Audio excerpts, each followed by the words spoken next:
Assalamualaikum warahmatullahi wabarakatuh. Jadi kali ini penulis ingin bahas faktor-faktor kebiasaan-kebiasaan buruk yang bisa merusak motor. Jadi yang pertama adalah yang bisa merusak kampas ganda atau bel atau mangkok puli belakang ya, untuk motor matic.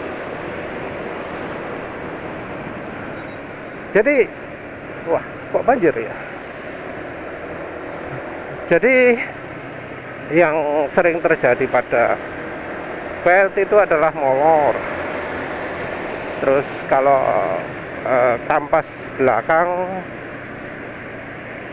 kampas ganda itu adalah aus, terus gredak. Terus kalau mangkokan puli belakangnya, masalahnya adalah nggak center, bukan oblak sih, tapi nggak balance, nggak imbang, muternya nggak imbang atau beratnya nggak imbang ya, gitu ya. Nah, yang jadi sumber utama itu adalah karena penggunaan akselerasi atau bukaan gas awal yang tidak tepat, yang terlalu mepet-mepet gitu ya. Orang yang biasa buka gas mendadak dari kondisi diam, atau yang setelah lepas gas langsung buka gas mendadak, itu bisa menyebabkan hal itu ya. Selain itu juga untuk yang suka geber-geberan seperti itu, ngerusak slider juga ya. Jadi slider itu rusaknya bisa dalam waktu sekali perjalanan ya, karena penulis pernah anak make itu untuk naik ke atas ya, ternyata langsung rusak slidernya, yang cirinya adalah kalau ban diputer itu jadi muni jedak-jedak banter gitu. Padahal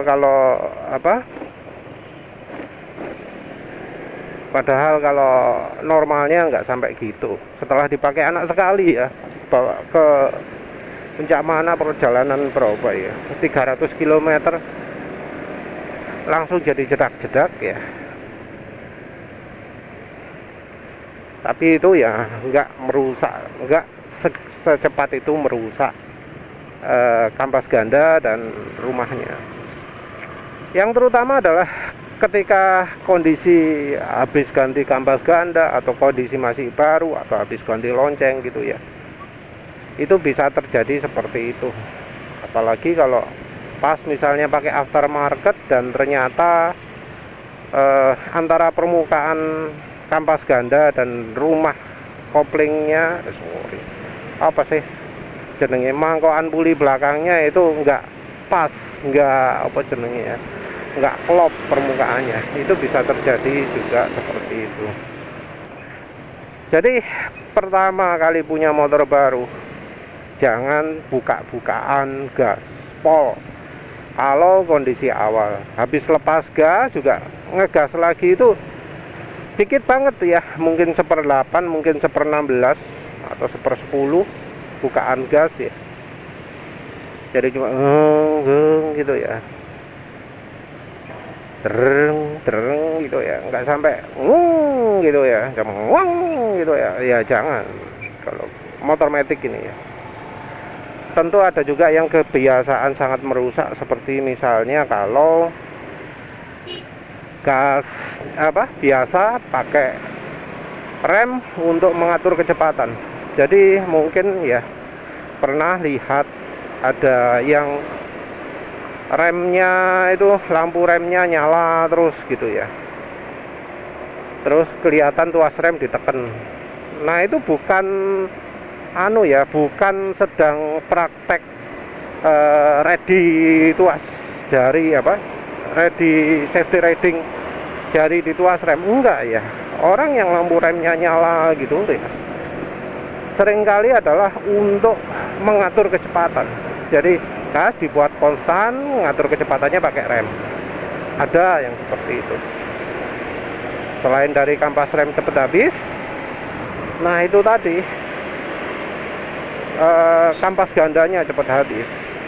Orang yang kebiasaan seperti itu mungkin sebelumnya biasa naik motor bebek gitu ya, motor bebek yang 4 tak, terus biasa mulai dari jalan pertama pakai gigi 4, gasnya langsung dipol gitu ya, karena motor bebek 4 tak tenaga awalnya nggak besar, ya no problem. Terus ngatur kekuatan pakai entah rem belakang atau rem depan. Ada loh ya yang seperti itu. Nah itu beda ya, beda dari yang di safety riding standby jari di tuas rem, beda lah. Standby jari di tuas rem juga harusnya nggak sampai nggak sampai neken rem loh ya. Ya masa nggak bisa bedakan sih antara rem keteken sama enggak? Kan pasti bisa lah. Wong bukan pakai kawat, karena pakai cakram kan sekarang banyaknya. Wes itu. Jadi kebiasaan ngegas besar itu merusak. Kalau misalnya pingin tahu termasuk yang rusak itu atau enggak, coba ketika misal ganti bel, ganti roller, coba lihat kelonengannya warna hitam atau enggak. Kan aslinya itu warnanya putih ya, warna apa jenenge, sepuhannya kan putih semi-semi abu-abu gitu kan ya. Nah coba dilihat apakah putih atau sudah jadi muncul pelanginya, atau kalau parah warnanya hitam. Kalau motor penulis ini terakhir ganti belt warnanya putih ya, masih ya, nggak ada biru-birunya juga, nggak ada pelanginya juga ya, syukurlah. Itu artinya antara kampas dan mangkok puli belakangnya bisa pas sempurna. Penulis juga nggak mengalami masalah gredek ya. Jadi gredek itu memang biasanya ya hubungannya dengan kampas ganda dan mangkok puli belakang. Tentu ada juga motor yang emang karakternya mudah rusak gitu ya. Tapi kalau nggak salah Honda Beat penulis juga nggak sampai seperti itu. Karena ya mungkin motor Honda Beat penulis itu tarikannya juga sudah termasuk ekstrim, sehingga ya istri pakainya juga buka gasnya pelan-pelan. Soalnya kalau buka gas besar langsung mencolot motor. Jadi Honda Beat itu sentakan bawahnya termasuk kuat lah ya, nyentain nemen. Terus yang kedua hubungannya dengan komstir. Orang-orang itu mungkin ada ya yang mengalami komstirnya itu cepat sekali rusak. Mungkin ada yang nyalahkan sering lewat lubang gitu ya. Ya itu memang ada pengaruhnya juga. Tapi kalau menurut penulis sebagian besar itu karena pemakaian rem depannya. Jadi pakai rem depannya terlalu nyentak. Sebenarnya sih emang ya, kalau ingin berhenti mendadak gitu, merasa mantep banget pakai rem depan. Tapi ya realnya, faktanya kalau diuji enggak juga sih. Apalagi motornya motor matic. Belakang itu pengaruhnya juga besar. karena beratnya banyak di belakang, apalagi kalau boncengan. Tapi lepas dari itu ya, banyak yang kalau pakai rem depan itu tenaga besarnya, tenaga yang dikerahkan itu terlalu besar awalnya loh ya, awalnya.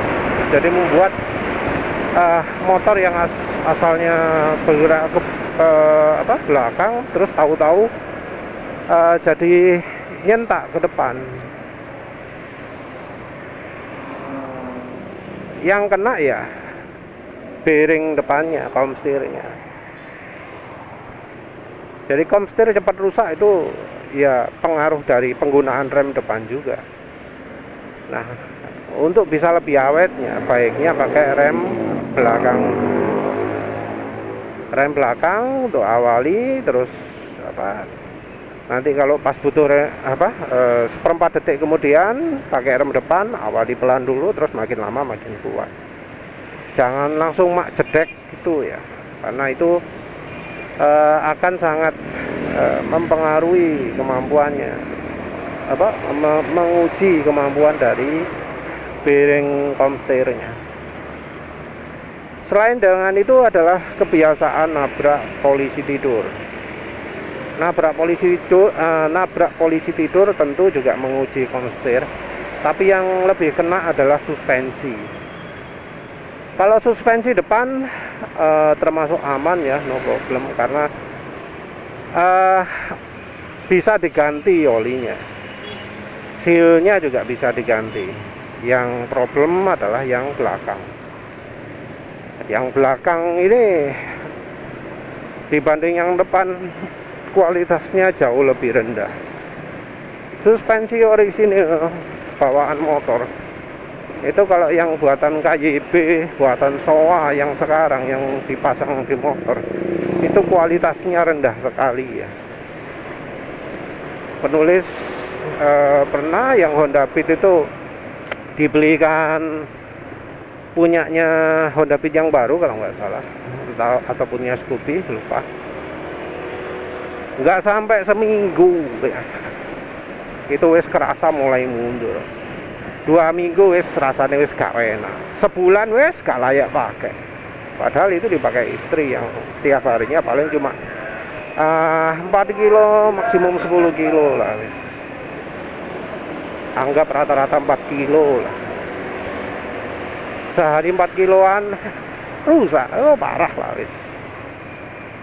Kemampuan suspensi bawaan itu wis serendah-rendahnya suspensi dengan produk KW lah istilahnya, dengan KW1 itu saya kalah, dengan KW2 masih kalah. Jadi ya, kalau misalnya punya pikiran beli suspensi yang modelnya sama dengan orisinil, beli yang aftermarket pasti lebih bagus lah daripada yang bawaan.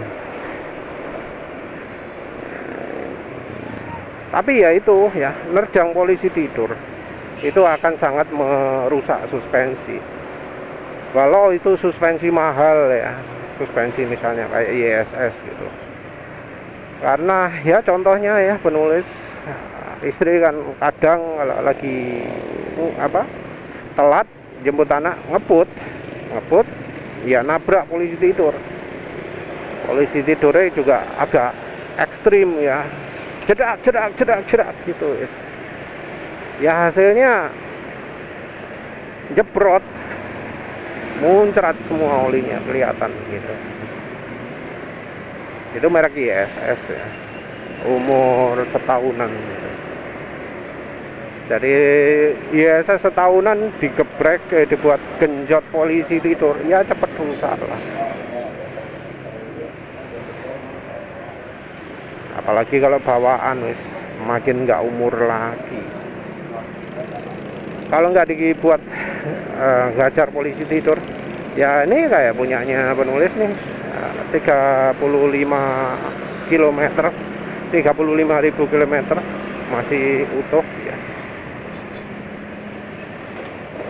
Terus kebiasaan buruk yang lain yang harus dihindari adalah servis rutin. Karena ya banyak bagian motor itu yang ternyata sensitif ya, yang kalau sering diservis itu malah bikin masalah, terutama adalah throttle body. Terus apa mana, kalau filter sih enggak gampang ya. CVT itu ya problemnya sih karena yang bongkarnya itu kadang tenaganya berlebihan, kadang kurang gitu ya. Kalau kurang bisa lepas yang akhirnya rontok semua, bisa habis jutaan. Kalau terlalu keras bisa dol bautnya yang bisa habis jutaan. Untuk throttle body juga begitu. Kalau cairan yang dipakai itu keras, akhirnya akan merusak sensor yang kemudian motornya jadi bermasalah, butuh jadi ganti ini itu gitu ya. Apalagi servisnya rutin tiap 2000 km. Wah, itu makin apa ya, makin ekstrim lagi lah resikonya. Nulis nggak rekomendasikan servis rutin, lakukan penggantian sesuai dengan kebutuhan. Ya kalau misalnya motor Honda ya, berarti olinya ganti tiap 200 km atau 500 km kalau maksa pakai MPX. Oli transmisi juga gitu, maksimal 1000 lah atau 2000 kayak maksimum lah. Minyak rem kalau merek Honda ya mungkin 20.000 atau 10.000 kalau misalnya sampai 3 tahun. Terus air kulan buang itu yang konten aslinya itu, mulai dari baru kalau nggak pingin masalah tiba-tiba, karena sering masalah rembes itu terjadi karena kulan bawaan ya. Terus apa mana, minyak rem grease ya, stempetnya. Nah kalau misalnya bisa ya di kondisi baru itu ganti stempet CVT pakai merek Suzuki atau Yamaha Loop lah. Terus jangan pakai merek AHM lagi. Apa mana, oli sebenarnya ya rekomendasinya kalau penulis Mesran ya. Tapi misalnya ngeyel, gak percaya Mesran karena olinya mineral, pengen full sintetik, apa ya, Petronas perintah atau apa jenenge, oli FK atau esternya itu ya. Kalau maksa motul ya motul multi power ya, tentu harganya lebih mahal lah daripada yang versi skuter ya. Ya wes lah, itu aja ya, penulis lupa padahal sudah nyusun cukup banyak. Tapi ya kebiasaan yang seperti itu ya, yang bisa merusak itu yang harus dihindari, terutama dari pemakaian gas, dari oli, terus apa mana, polisi tidur itu itu ya. Ya wes, itu aja. Terima kasih sudah menonton. Assalamualaikum warahmatullahi wabarakatuh.